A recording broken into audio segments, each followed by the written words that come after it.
It's Robert Wallace again. Welcome back. Today I want to talk to you about powerful approaches. Now, more specifically, this is powerful psychic approaches to all sorts of matters, including relationships with your friends, with your family, with business people, and any sort of venture maybe that you're setting out on, in a way that you can start to apply this information. We want to start this discussion to help you see where you may already be using a powerful psychic approach and where you may be sabotaging yourself as a result of being unaware of what you're doing with a certain part of your mind while you're approaching people. So if you've ever tried to get your way with a person and you find that over and over they reject you and they don't respect your opinion, they don't respect your requests, you need to adjust yourself in order to reorient yourself to who they are. In order to do that, it is important to realize that what you think and feel as you go about seeking this interaction that's going to get you what you want is vitally important. That means that if you want something very much from somebody, you've got to get yourself into a place where you can receive it. And to do that, you have to know a couple things. For instance, if you're seeking to go to a place and somebody has rule over where you go, then you're going to want to use an approach like this. This is just a general example. I want to go somewhere, and so I say to the person, this is me, and this is the other person now, and I say to the other person, I need to go out and, let's say I need to see a friend. I need to go see John. And so is it okay if I go out? No, you cannot go out. This person has say over where I'm going and what I can do, so now I need to reorient myself. So what needs to happen is, A, I need to stop clinging to the outcome of the situation. I am almost literally putting my hands around this person's neck to get them to say what I want them to say. And you know what happens when you fight people like that? They fight back. So you need not to need this thing. Next, you need to understand why they have maybe a condition over you, why they may be holding you back. If it's because they feel like it's not safe for you, if it's because they're upset at you, if it's because they don't trust you, if it's because they don't trust someone else, you need to know what it is exactly. And you can know that by asking the person, why don't you want me to go and see John? Because whenever you're around John, you guys get crazy. And I don't like that. Now in this example, I've requested for permission to go hang out with my friend John.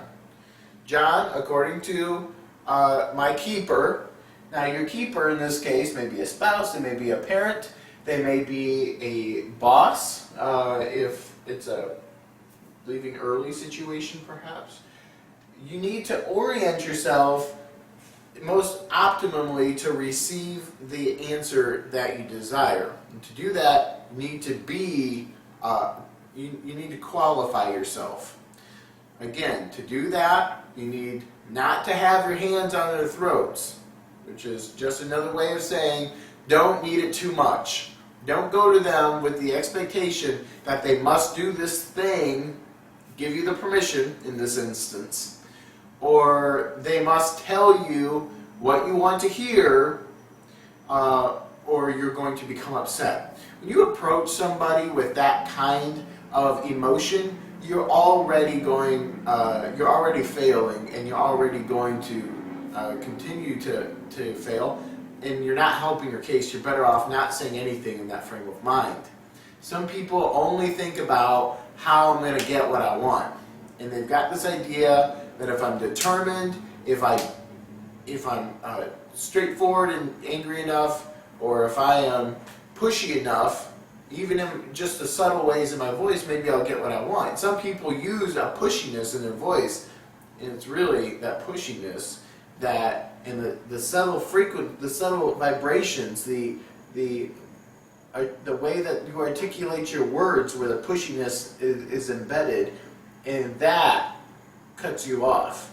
Since you're at the mercy of another person in this example, let's consider how we approach this person.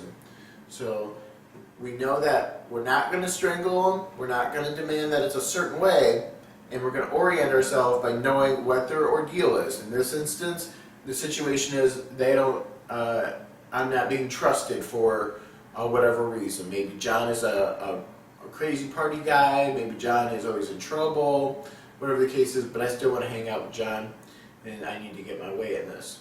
So then I have to feel the feelings of already being wrong.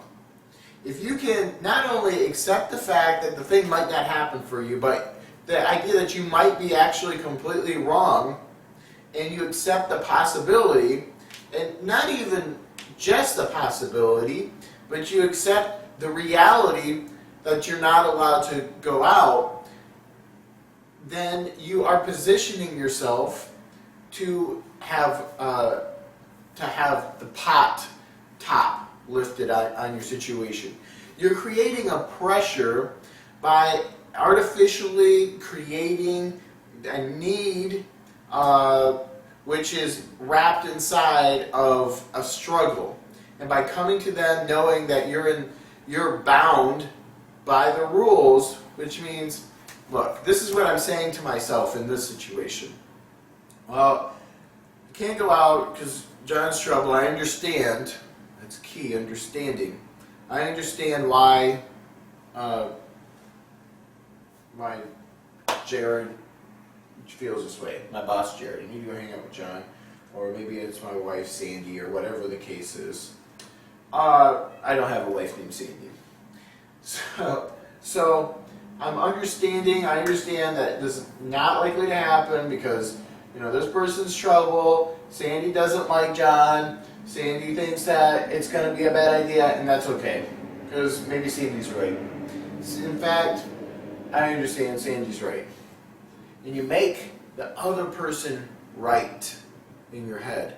When you start off from this place, you are basically meeting them at eye level, and then you're taking them where you want to go. But you can't be way down below where they want to go and say you're wrong, or way above and say you're wrong there, and then expect to change their mind. Because they are in a resistant mode. That means it's their way or the highway, and that's why you need to take some extra steps in your powerful approach toward this person. So your psychology is key. So the next thing you want to say is, Sandy, I was talking to John, and I was really feeling like I should go and talk to him, or we should be hanging out or something like that. What is the instance? Why do you want to go hang out with your friend and you're being denied? Or why do you want to go do the thing that you want to do and you're being denied? Do you want to go someplace that you're not being allowed to go? Do you want to do something that you're not allowed to do? This is how we're going to get over it. We're going to meet them by understanding where they stand on the matter completely, understanding that they're completely right. Now we're getting into a slippery slope area now, but we're bringing ourselves basically into a mental subservience to their will. And when we do that, we position ourselves for success. If with a little bit of practice, you're going to figure out exactly how this is going to work for you. But the point is, with every thought that you hold, the actions that you give out to the other people, they're going to be different accordingly to the thoughts that you're thinking. So you want to make sure that your mind is in a mental state that's ready to accept whatever the case may be. And then when you do that, you're going to start to see a result in the direction that you want. Whereas before, Sally might say something like, "You're not going anywhere. You don't need to hang out with John." Now, when I approach Sally and I hold in my mind, I hope I get to go. If I don't go, it's okay. And to take that a step further, because for most people that's not going to be enough. And it's not going to be enough because they will simply say the words to themselves, "It's okay." But you need to feel it's okay. And how you do that is you imagine and you work out a peaceful, successful conclusion of not being able to go. So that might look like, okay, so she tells me no, and then what am I going to do? I'm going to sit around here, or I'm going to go back to work, or I'm going to sit here and, well, I got something I could do. I could go finish that paper, and then I could work on that paper for a long time, and then maybe I could work on that drawing I started, but I really need to get these papers in order. So if I go and do that paperwork, then I can get that done for tomorrow. I can get the painting and stuff done, checked off the list. I could get some of these chores done and ready and good to go. Now what you've done is you've successfully set yourself up for success because A, it's become a win-win for you, which means if it doesn't happen, you still got something that you can do. But more than that, it has pulled you away from the need to have the thing your way. You basically vacated that room called the need to have. And so now, with that room empty, it is going to be easier to fill that request. It's like emptying the cup, and now there's room to pour into the cup. Whereas before, the cup was just so shallow because it was so thick with its own need, there was nothing to offer to pour into it. And sometimes the people in power or in a position over you simply want to see or feel or experience your humility. They want to experience your innocence, that your intentions are not there to do anything other than just be. And when they experience you on that level, which this is going to help them to do that, then they're going to be more inclined to give you what you want. And so this is good for everything in life, because basically it's like the Bible says, to esteem yourself lower than all of your brethren. And when you put yourself into this position or this mode of subservience, then you make yourself more approachable. You make yourself easier to bless. You make yourself more easily approved in situations, whereas before you weren't.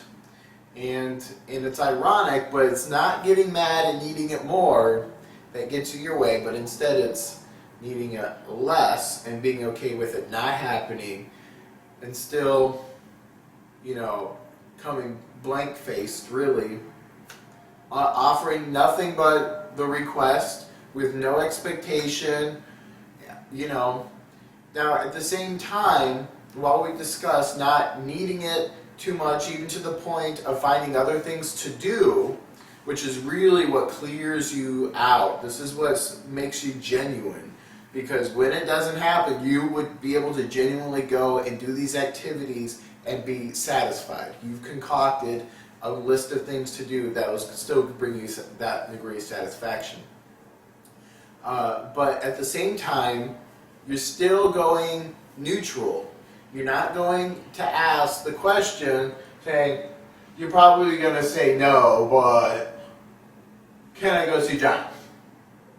Or you're probably going to say no, but can I go see John? Now that might work. But you've got to, again, you don't want to set yourself up for failure by undermining yourself at these in your efforts by getting already yourself into the negative part of the person's mind. So you want to just go ahead, let them make the determination on you. give them a neutral, straight-faced approach, and know that you have other things to do. If it doesn't work out, it's okay, and you understand if it doesn't work out. You'd like it to work out, but it's okay. And when you become so okay with it, then there's no weight, there's no pressure for it to have to be a certain way. You're not going to use this approach time after time after time after time after time and find yourself continually rejected. If it happens at first that you're rejected, say, okay, go do your thing. And now this is where things continue to get awesome, because you can go and do your work diligently, and the more you can forget about needing to go see John, the more likely it is that you will be offered an opportunity to go see John. If you're sitting there the whole time begrudging the fact that you were denied, you're actually undoing something you've already set into motion for yourself. So you're doing your action, maybe it's the work or maybe it's the responsibility, you're doing it, you're getting into it, and isn't that when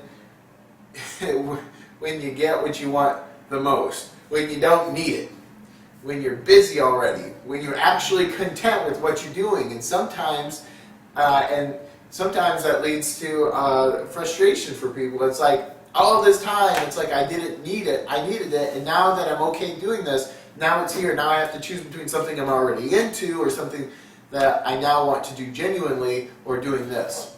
In most cases, you will still want to do this, hang out or do whatever the thing is you're requesting, more than this created set of activities that you've proposed for yourself.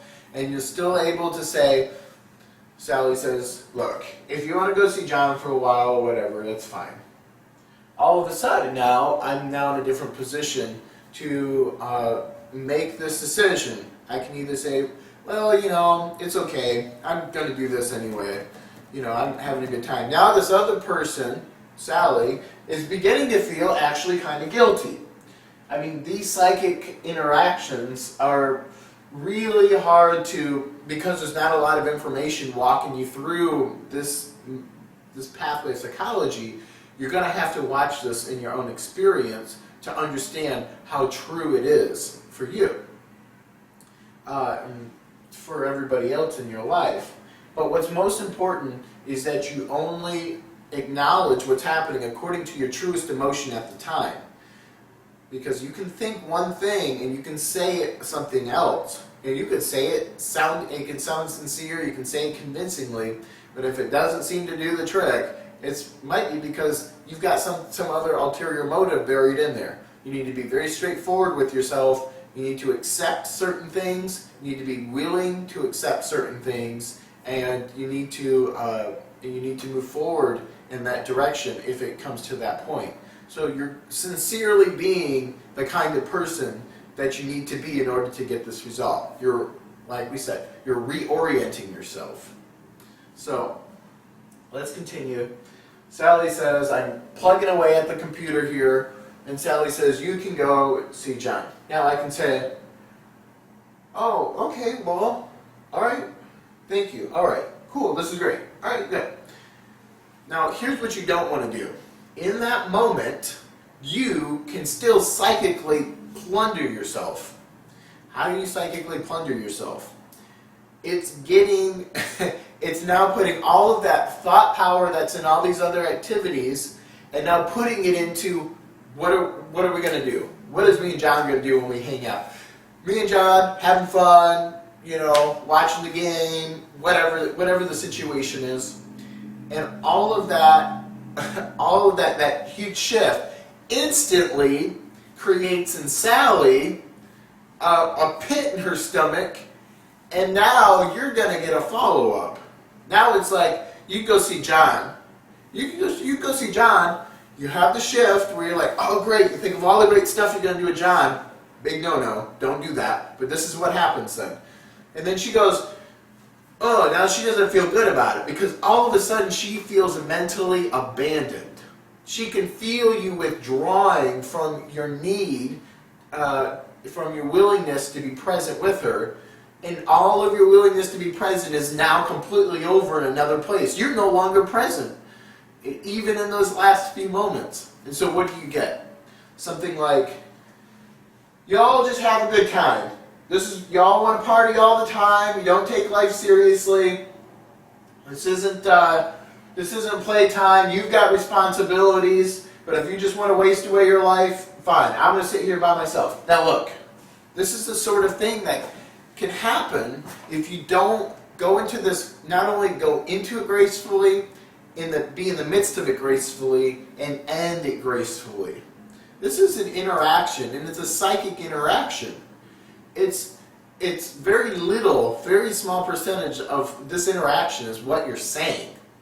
It's about what you're thinking and feeling in the midst of that time. It's like when two people fight and they're in separate rooms. They're both thinking thoughts the whole time, usually. One may decide to turn on the TV and blare it up and laugh at the TV and let the other person know they've moved on with their thought. And as long as they truly have, the other person maybe starts to feel a little bit like coming out of their hole and coming back out and starting an interaction. But if both people are sitting there and their minds pointing their finger at each other, then, if Sally and myself are battling, we need to know all of this information because there's a lot of dynamics working here. But if we're battling, and I'm saying, well, she's always wrong because she's always telling everybody this sort of thing, and then she's wrong, and I tell her she's wrong, and she can't handle being wrong, and then she turns it around and makes you wrong, and I can't handle it. I'm tired of it. I'm over it. She's like, he never listens to me. Nobody ever feels about me. It's just me by myself. Now look, these are backs to each other. You're putting your psychic back to the other person when you turn away from them and blame them. You're chucking back the blame. When you look at it, though, and you say, look, you imagine, where did I go wrong? What is my fault? And then the master's approach to this matter, and this is the master's approach. This isn't for everybody, because not everybody apparently is capable of being willing to do this thing. But the master, most powerful psychic approach is to say, you know what, it's my fault. Even if the matter is not your fault. Even if it's not your fault. That doesn't mean to take everything in your life and say, my fault, I did that. And then there's some reality that if you can accept the responsibility for things, which may be from a totally secular, a totally detached, perspective you had nothing to do with, you actually start to accept control over the situation. You can't control something that you don't accept responsibility for. You have to come up, say, I'm responsible for this before they're going to let you put your hands on the dial. And when you say it's my fault, okay, all right, if you feel like it's your fault, come up here and make an adjustment and fix the situation. Now you have permission to touch the dial. But you can't say it's not my fault, but let me make her happy. It ain't gonna happen that way. But if you genuinely feel and you accept, look, I shouldn't have yelled. I shouldn't have gotten mad. I should start listening. Really talk yourself down. Talk yourself off of your high horse. And then after that, talk yourself into a chair. And talk yourself into sitting in an Indian position on the floor, right by the person's feet. And completely obliterating this need to be right.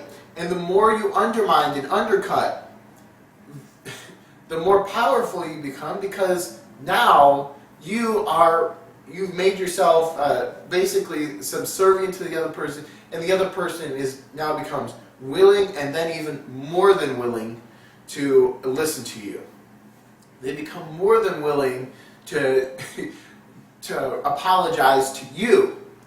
And that's not going to happen if you're faking it.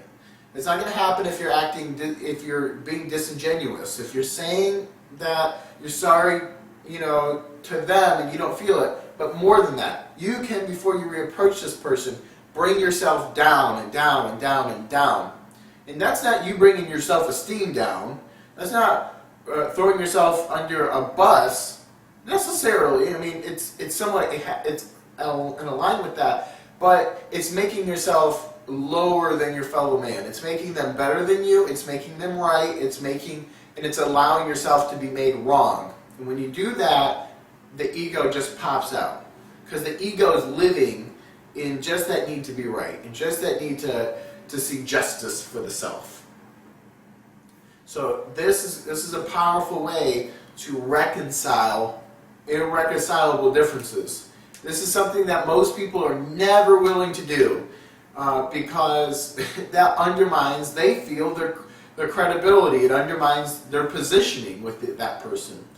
And in reality, if your positioning is based on I'm right, you're wrong, don't forget it, or I'm right and you can't make me wrong for this, and if you try, I'm going to put you in your place, what you have really is a tug of war. You've got a love-hate relationship. The power in there is only as strong as you're able to dominate through fear, intimidation, blackmail, bribery, any of the tools that you would seek to use to control another person.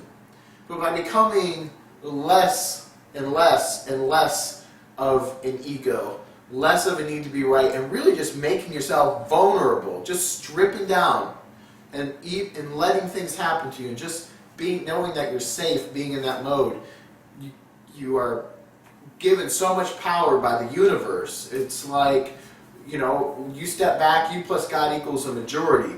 And when it's stripped down with no ego to distract, it's just you, yourself, and God, all of a sudden you're empowered and things are going to work out in your favor. And this can go for anything in your life. You just got to become okay with being totally accountable, totally responsible, even if it's horrible, even if you don't know how you did it, which is key. Because you don't know how you did it sometimes. You don't know why it's happening. Otherwise, rationally, you might have accepted responsibility for it a long time ago. You are creating a sense of responsibility for yourself. You're putting on your shoulders the need to be responsible. So this is really powerful. Love this stuff. So then Sally says, you can go see John. And so now you're going to go, and instead of thinking, great, first thing she said, you go see John. What's going on with John? Let's go hang out with John. Hey, John, what's up? You're going to undo all that, the grace that was just given to you. And it's basically coming to you out of a place of love. Sally is saying, look, I don't want to be controlling, or look, I understand you want to go out, it's okay, it's not a big deal. She gets to that place because you no longer need it, and now there's room for her to move out and expand. But this expansion is very subconscious. It's a very psychic thing until you become conscious of it. But it's like, it becomes okay with things. It's okay with things. You're okay with things, now they're okay with things. You're getting back an okayness. By just being okay with what is, you are given more room to have more of whatever it is that you want, because you're willing to be whatever it is that needs to be had in order to meet this other person halfway, in order to meet them eye to eye. Not even halfway, eye to eye. So now it says, you can go see John, so this is what I do think. Okay, question mark on my forehead. Let me see, is there anything else I really need to do here? And keep in my mind, now I'm not trying to vacate this new room of activities that I'm occupying, which is this list of things that I've given myself to do in the event of rejection. Because at this point, you're either already been accepted, or this is a continuation, and now it's coming back. It's coming back. It's coming back. And you find ways, now you need to very subtly detach. And you need not be so eager to run out of the room. That is going to have a reversing effect on all the psychic information that you've just given to the other person, letting them know that they are loved, that they are honored, that they're understood, and that it's okay. And then it basically says, I'm out of here. I didn't want to be here anyway. And so now Sally feels kind of bad about telling you could go. Because now she feels like, look, he's just undermining me. Instead of gracefully thanking me, offering me, say, I'll just be gone a little bit of time, or can I get you anything, or, I love you and thank you if it's a wife situation. Obviously, you don't want to say that to a coworker. That could be awkward unless you work with your wife or husband. So, I think at this point, we understand how we're going to start to make that graceful exit. We're putting on our shoes almost reluctantly, because again, our heart needs to remain in this place that's still okay with being here if she decides to change her mind, and being okay with her to change her mind even to the time that the door closes and you're driving out.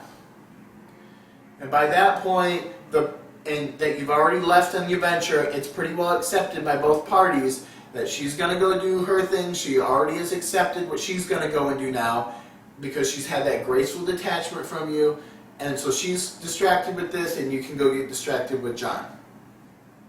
So what's happening here is you're getting yourself in a position where you're not allowed to go, to a position where you're either okay to go because you just changed the heart of the person who's got the say, or you've got them to come around as a result of continuing along the lines. And it might be like that at first until you really realize how you got to get a firm grip on your own emotions. And you have to genuinely feel okay with not having it. You have to feel okay with whatever they say. And that's not easy at first. And then you have to gracefully exit out of the premises, if this is the case. Which means you're putting on your things, you're still taking very good care of Sally, because this is not like, I hope she doesn't change her mind, I hope she doesn't change her mind. Okay, because that's not what got you into the situation to begin with. You have a psychic relationship with integrity that is in alignment with the other person's needs. You need to stay there. It's not broke, don't try to fix it, because what you do is you'll break it. So you say, you take care of Sally all the way out of the house, and you say, thank you, I love you, can I get you anything? And then she's okay, I'm okay, it's okay, go have fun. Go have fun.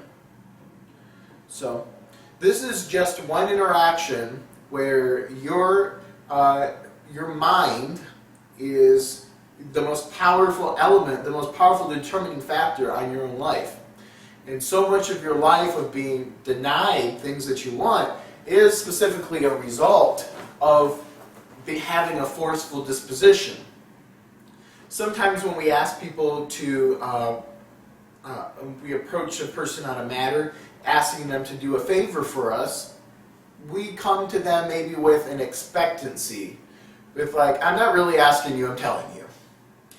And you come to them, now unless you have a good, for instance if it's at work and you have a good subservient working relationship with your boss, which a boss who you have a good subservient working relationship with is probably probably working with some humble tools on their inside, because if they're the kind of person that's going to make you feel like a clown every time you do whatever they ask, or they belittle you and condescend to you when they're asking you to do something, you don't really want to serve them.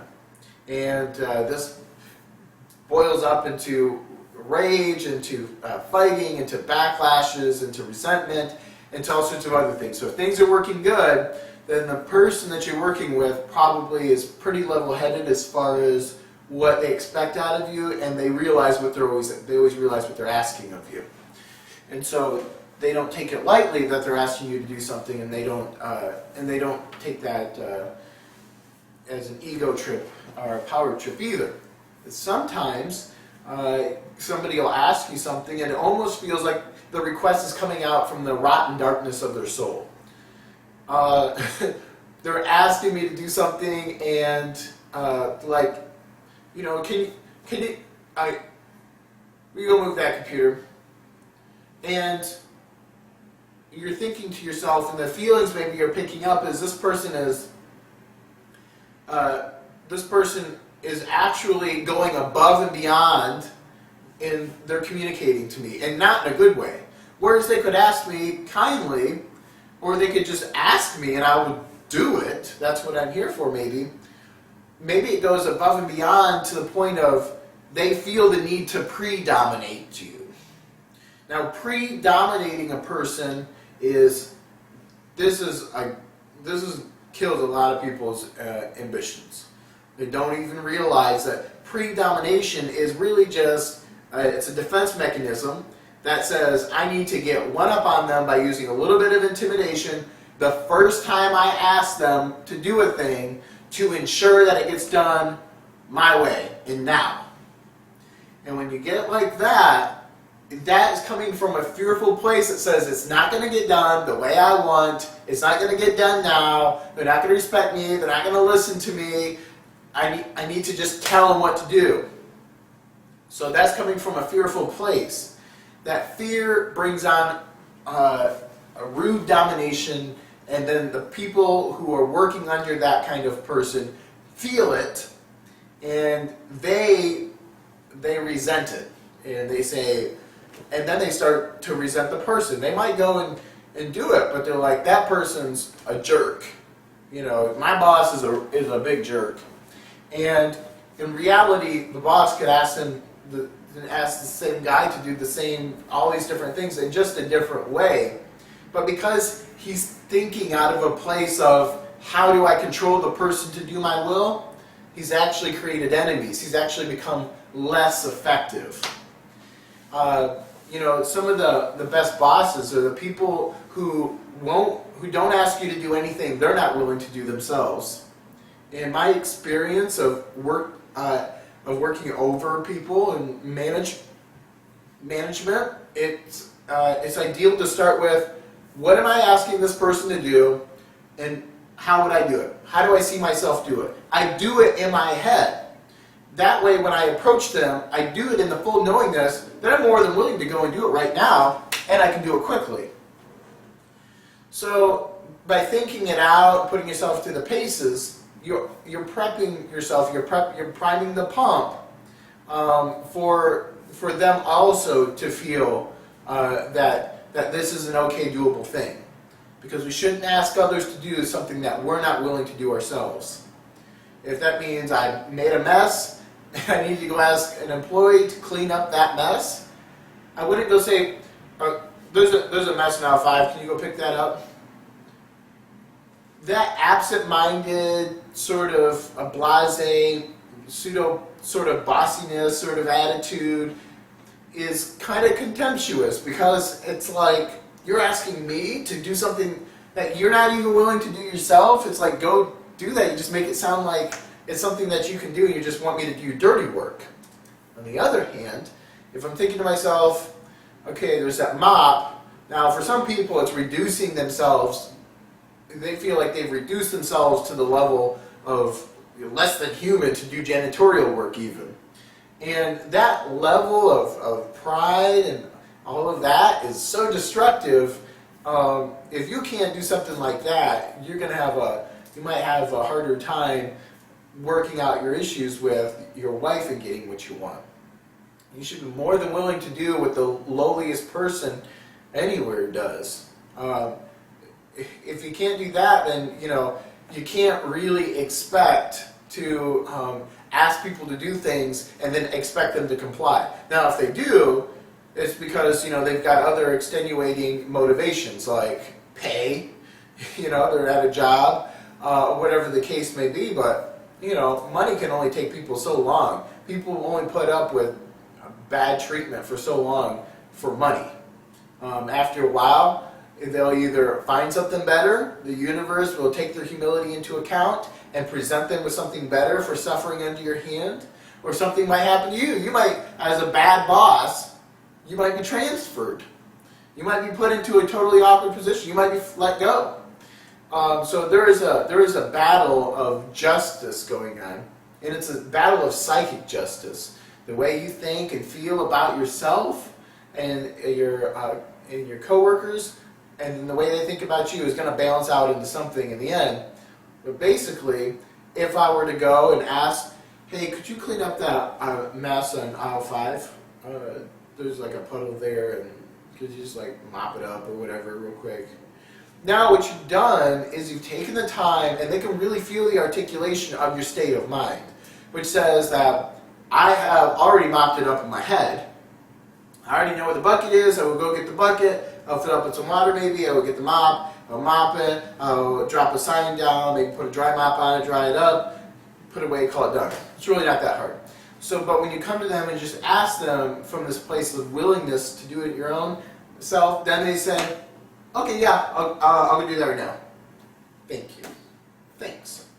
You know, that is how you are able to get people to do what you want, and it's not through being forceful. The body, the use of the flesh to have force on another person is one way, but the use of the mind is a much more powerful, everlasting way to handle everything, because it forces you to be genuine. It forces you to be not contrary to your thoughts. Your actions, your words, and your thoughts need to be in harmony. If they're not in harmony, then you've got a disruption that's coming into your life, or you're living in the midst of that disruption. You're living in the midst of some sort of turmoil, some sort of struggle with people. Things are going to happen a lot easier for you, however, if you're willing to do what you're asking, if you're willing to accept the status quo, accept your limitations. If you put yourself in your own place, then God and the universe won't be forced to do it for you.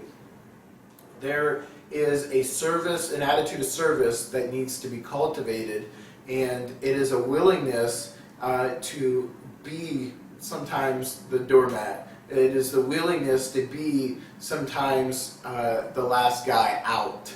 And having that willingness, having that attitude that it's okay, you know, that creates secret admirers. That creates fans of your work. That creates inspired companions. They see what's going on. They see the humble model. And that is what makes you so powerful. But only you and yourself really know just how powerful you are because of your thoughts, because most of the people are not seeing your thoughts, and they're not seeing how you position yourself. And so if you're not consciously getting these results, now you can start doing that. If there's anything else you want, for instance, if, let's say, you've got a difficult client or a difficult, you got a difficult boss or situation, maybe a bill collector has called your house, and they are angry, or maybe you need to get your way with the cable company because something's not right. Again, position yourself below this other person. You know, one of the things they teach you, for instance, in telemarketing or any kind of marketing really where you're doing a one-on-one communication, is to use a lower voice than the person that you're talking to, especially when you're trying to get your way. Because if you've got an angry situation building up and you're raising your voice with theirs, or you're matching it with theirs, this doesn't usually scare them off. What it does is it creates a hostile environment where people are arguing with each other. They want to be the guy who's right. They're going to fight harder. So what do? Use a softer voice. If I'm talking like this, you would talk like this. Well, I understand, sir. I understand your frustration, but we are in a place where we do need to get this resolved, or I understand that you feel like this is not your fault, but we have been working for a long time to try to resolve this, and we don't know what else to do. And now when you take that demeanor, people's minds like completely shift. They go from hostile to, this person needs my help. This person wants to be in communion with me. And again, it's important that you feel these feelings. These are not tools to manipulate people. These are tools to help you position yourself in a way that is most harmonious and most beneficial for yourself in the short term and the long term. These are not just skills, these are ways of being. And when you be this way, you're going to get some profound changes in the sort of results that you're getting from others around you. And the only thing that shifts is your own thinking. Most of what we do is not words. It's not what we say it's how we say it. And you've heard that, and it's so true. I would venture to go one step further. It's not even how you say it, but it's what you're thinking while you're saying it. If you're thinking the most correct thought, your vocal cords cannot allow you to go out of bounds of what you're thinking and feeling. If your thought ventures away and there's an unusual articulation that gets a raised eyebrow, if you're still holding a genuine thought, can quickly recoup the situation. But people are going to know if you're secretly condescending them.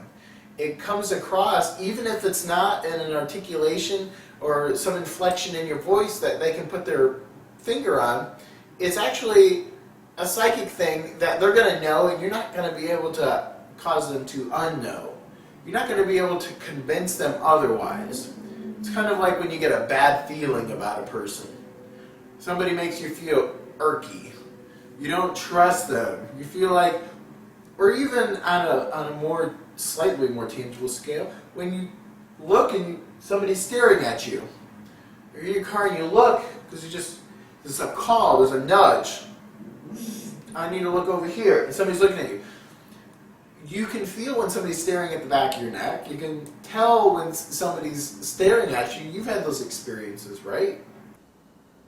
The whole point of powerful approaches is to show you the forgotten, ignored, mundane way that you communicate with people, a way that seems so simple and inconsequential that we don't think about it or put any attention on it anymore, yet has the power to determine the course or the quality of our lives. Have we forgotten what's important in our communication because we are ignorant to how we communicate anymore? Did we choose to forget those ways of communicating once we found a more forceful approach, a more direct, a third-dimensional approach is best in getting what we want? Or have we as a culture and as a world become deluded to the reality of our spiritual connectedness to each other to the point of ignoring how we think and feel? Biblically, to look upon an individual to lust is adultery. To covet is to actually have stolen. And this is the level that we're talking at here, where the thinking of the act, the thinking on the act, is in fact the act. In one hand, with enough time, holding those thoughts in your mind produces an effect of one variation or another in the third dimension. If you covet somebody's car long enough and strongly enough, or in the extreme, it can lead to sabotaging your own success through lack of gratitude on up to stealing somebody's car. None of that you don't want any part of. You don't want to feel resentful of other people's goods. You don't want to feel discontent with what you have. And you certainly don't want to be thinking about ways of scheming to get what they've got. At the other side of the coin, if you're approaching a desire, approaching a communication with somebody in a way that is a win-win for everybody, in a very altruistic way, which is very key, which is really the theme of everything that we're talking about. You're going to find ways that you're going to be able to get what you want, and not only is it not going to harm anybody else, but it's actually going to help other people in the process. A byproduct of your getting will help them. Your old thing will go to benefit them. The way you go about to get the thing that you want, or getting the thing that you want, gives them peace, gives them happiness, security, or something that they want. Altruism is taking care of other people, looking into the interests of other people sincerely and with as much abandon as you can, without detaching from universal laws of cause and effect, or what is compassion? Are you helping somebody if you're doing a thing because you so altruistic for them, or are you actually hurting them? So there's still a left brain aspect in there, but when you allow yourself to just really get into the interests of the other person, and forgetting about your own needs as much as possible, their joy is going to come to you quickly. They're the things that you want are going to come flying at you through the good things that you're hoping for this other person, through the good things that you're doing for this other person. It's in the doing for the other people, or looking into the interests of the other people, that you're going to find the goodness for yourself. And on the converse side, becoming selfish and looking in for the self-interests is where you start to make enemies. That's where support starts to go away. That's where you start to lose that connection with people, and as a result you become miserable. So when you're trying to survive, and you're trying to have everything and to secure your own safety, instead of trusting God and the universe through serving the universe, you actually strangle out the flow that comes to you through serving others. And like an introverted cell, if the cell continued to put out of itself that stuff that it puts out and continue to put in, it would eventually explode. It would die. It needs a flow. Things need to come into it, things need to leave it. There's a biblical verse which says, "He that who withholds more than is meet, or more than is well, or more than is justified, or expedient, or best, even that which he has will tendeth to rot."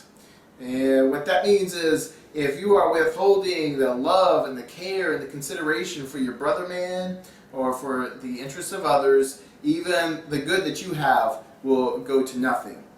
So really, hands-off approach on your own possessions is the best way to secure long-term prosperity. Putting your hands to work for other people's interests is the best way to grow your interests. And the revelations of how that works, and how to master life through that perspective comes through the experience of actually doing it. As you become more interested in other people's objectives, as you start to work for other people and taking care of them, then you start to see how you can better your life. Ideas come into mind.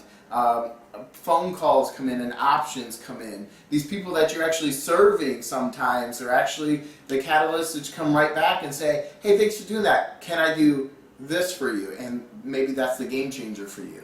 So while you can't put your finger on maybe where it's going to come from, you can put your finger on the fact that taking care of other people takes care of yourself.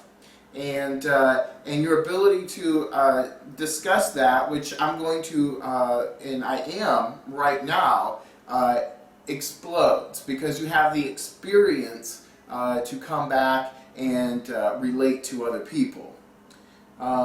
In my past, when I found somebody who has a mission or objective in life, and I start to help them explore what they are going after, the ways to make it come about, and help them physically do the thing, whether I'm helping them move, clean their lawn, helping them start up a business, or helping them with a project of some sort, something that's important to them. It's in doing that that I learn more myself than I maybe learn a week or a month. It's just in those minutes of helping. And so we spend all of our time helping, and as a result, we're exponentially growing. Unfortunately, most of us are at a place in our lives where we spend most of our time worrying, and as a result, we're just trying to grapple and strangle the things that are currently on our plate into our lives, strap them in, and in the process, we forget that we're just stewards of a flow. We're just a bridge over waters that, whether they be calm or troubled for that matter, they come and they go. The goods in the river sometimes are new possessions, and sometimes they're hardships or challenges, but they're passing, they're transient. The good that is here might not be there tomorrow. You might have a mansion today, and you may have to let it go so something different can come along. Maybe it's something better. Maybe it's something better for a different part of your life. Maybe letting the mansion float down the river that you had is how a safari life or some sort of country living can come down. So maybe you can get out some sort of urges out of your system, lessons out of your soul that are going to actually serve to develop your soul. Because possessions don't make you happy, experiences don't make you happy. It's the interpretation that we have after these things. And if we're drawing in the most from these things, like an experience would bring us a consciousness and awareness of the plights of others, or the successful ways that others succeed in other parts of the world. Maybe if you are traveling, that may be the lesson that will trigger a greater change in your life, instead of merely the knowing to have having gone somewhere or done something. In and of itself, it's a fading memory. It's something that happened, but for all intents and purposes may or may not be worth or valuable to anybody else. It may not be valuable to yourself. Have you ever looked at a picture and forgot a thing that you did, forgot that memory until you looked at the picture? But when you learn a lesson during an experience, the lesson continues on into everything else, and it grows into new lessons, and that continues to expand. So that's the real nugget, that's the real truth out of life in any given moment, is the lessons that you're walking out with. And it's the interpretation, that interpretation of knowing that you're going to get that, which is going to bring that about, which is going to make you cognizant of it, not grappling onto things that you think in and of themselves hold the value for your happiness and your joy, because they don't. They're passing away. One person can get, like a Buddha, 1,000 lessons out of a rose, while another person can't appreciate a whole field in front of them. They're bored with it, they're over it, and so you see the interpretation of the thing makes all the difference for the person. And so that is pretty self-explanatory example of how you can control the joy that you have in spite of the circumstances or the possessions or the lifestyle or the things in your life. You start to see them for the good that they're pointing you towards bigger and better things. Things which fit the ideal, things which are a better manifestation. Paul says, I pray that you prosper just as your soul prospers.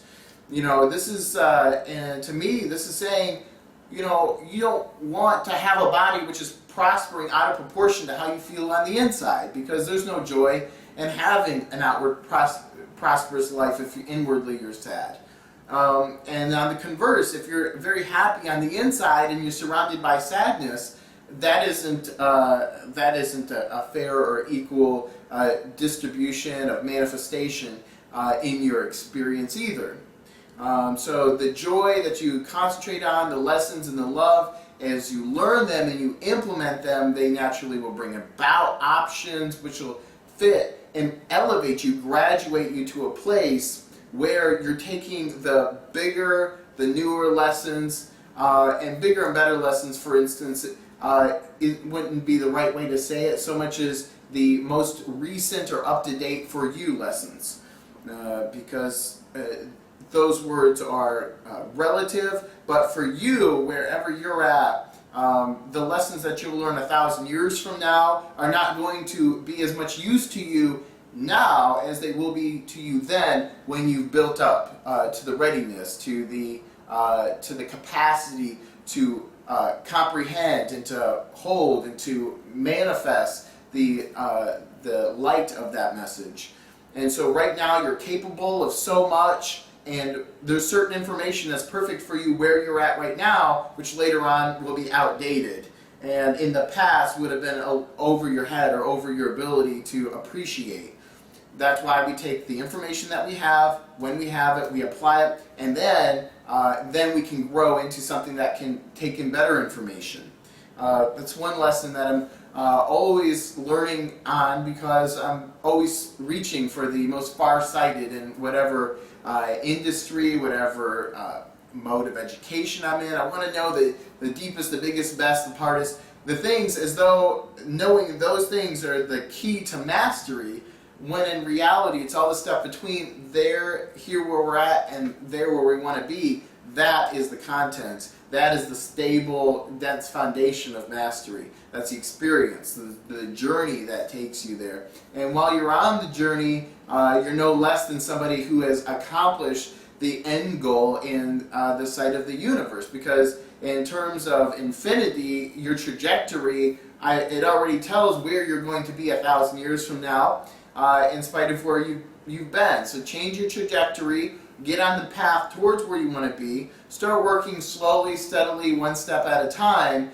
Baby steps will get you to where you want to be. Rushing ahead, trying to consolidate all the information and all the lessons without looking into the baby steps, I think is what causes us to overlook the obvious lessons right in front of us. For me, I've been considering my life in terms of how I'm trying to form myself and expedite my progress. And while I'm looking at so many far-sighted ideas on how to manifest things and how to improve things essentially instantaneously, or attain some sort of enlightenment, or to work with my spiritual self in the highest capacity, it isn't until I'm listening to what seems to be oversimplified information that I realize that I've been overlooking my moment-to-moment duties. And maybe you can relate. Maybe you have a responsibility to do the small things awesome now. Do the, sit up straight, stand up correctly, and walk over there, correctly, and just take steps correctly. And then maybe it's pick up the phone, answer the phone with a certain attitude, with a certain quality. Do the little things day by day. Wallace Wattles actually talks about doing the little things in a good way, in a great way, to the best of your ability, in order to bring about better and better things. Instead of trying to ignore those little things, which really make up the whole, because a large segment of our success that we see as that end goal, the end goal is still really just a fraction of the whole of our work, of our attempts. Without 99% of all the effort that came before that end goal in and of itself remains 1% by itself. So we're cumulatively we're adding up a bunch of 1% to get just another 1%. It has a different value. It changes the meaning of everything before it. But if you put in 2% effort today, 2% effort tomorrow, and the next day, and then by the day that you've got 6% effort, and all of a sudden you attain success, that success is going to reflect 6% hard work. And so the quality, the magnitude of that success is diminished. So in fact, the more work that you put into something, the more consistent you are in the little ways, the more you're actually going to benefit, and the happier you're going to be when you get to your end goal. So while we're taking overall pictures and we're looking at the big picture, this is why I really feel that having and mastering and working with powerful approaches is so important, because actions, out of the abundance of the heart, the mouth speaks. Okay, words just come out of the thoughts that you think, and what you think and what you say gives you your actions, and what your actions are become your habits, and as so many different insightful poems and philosophies go, so becomes your destiny.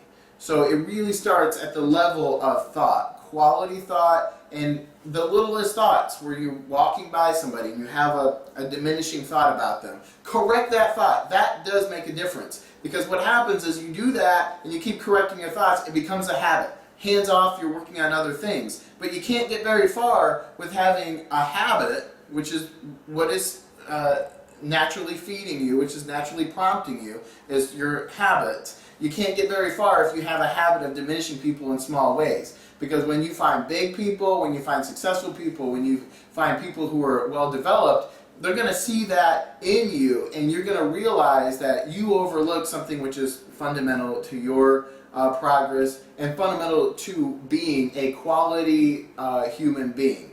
And not to mention the byproducts that come spiritually from having retarded your thought process, your growth process with negative thinking, thinking that doesn't mean anything, everything means something.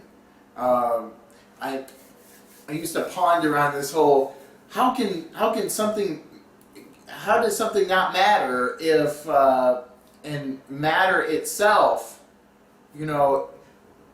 matter is energy. Matter is mass, energy, space, and time. Okay, it's energy. Okay, and the smallest electron with a bunch of other electrons and atoms bring about formation and structures, which give us the physical formation of matter, of what we can perceive from this dimension, from this height, and from this view as wood, as fabric. And so it takes all of those atoms together to get that illusion. If you're trying to make a piece of wood, but every fifth atom is "I don't like you," or every fifth atom is "What's wrong with you?"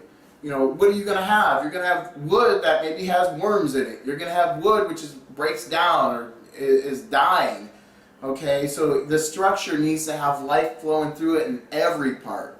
And while you're building your block of wood, or whatever your company or your family or your relationships, you can, while it might not be the strongest piece of wood in this analogy, you can go in there and start to get the worms out, start to repair the dying wood, simply by looking at the habits, what it is constructed of, and doing better on those tiny small things. And that strengthens the whole. When that's strong, the whole can be strong, and keeping these things in mind is key.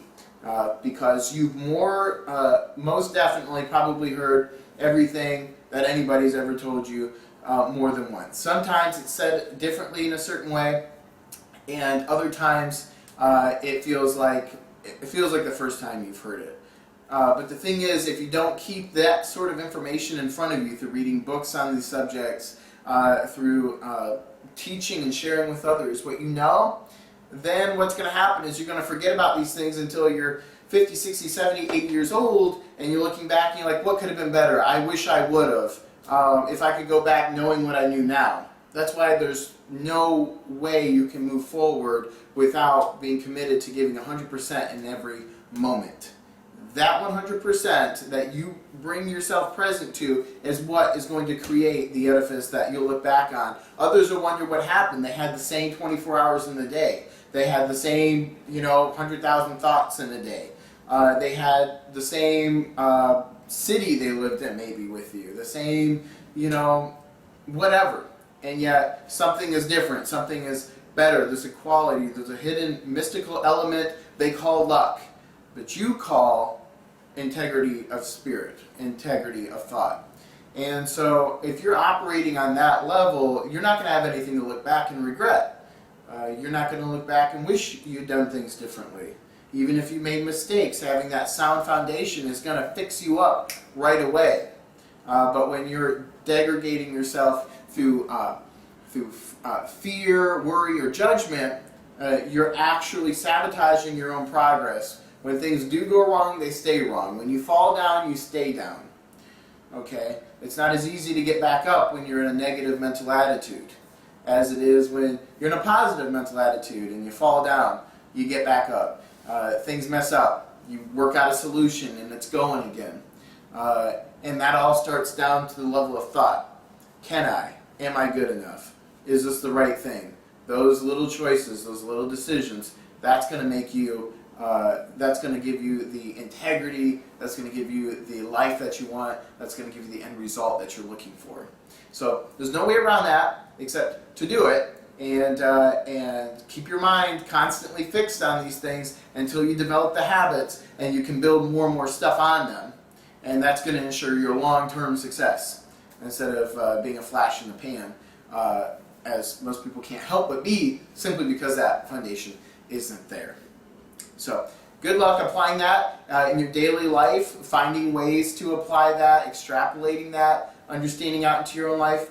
And if you have questions about these things, look up, form questions, and then research answers. Don't let any question go unanswered, because that is what's going to make you the person with the answers later on. That's what's going to give you the strength to keep yourself going when you're in the dark night of your life, when you're in the dark night of your project, of your venture, of your relationships, of when your whole life looks bleak.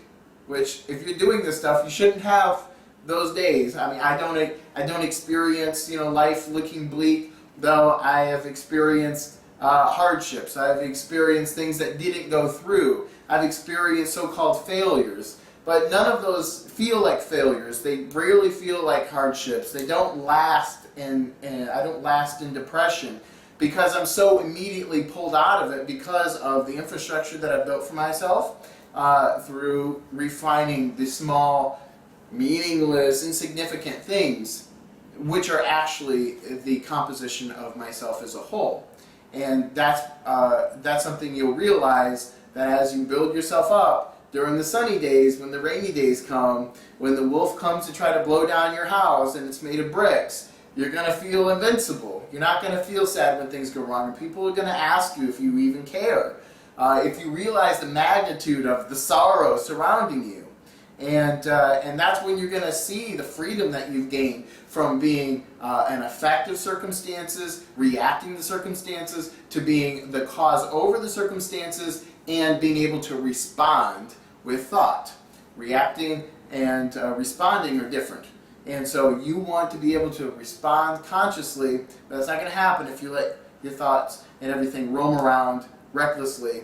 So consciousness is exploding these days, and people are becoming more aware of the power of their thoughts. And so I think since this is the key for our survival as individuals and as a species, so we're not destroying each other, we're becoming mature, conscious beings. I think that we are well on the way to repairing a good many souls this day. So thank you for your time, and we'll talk to you again.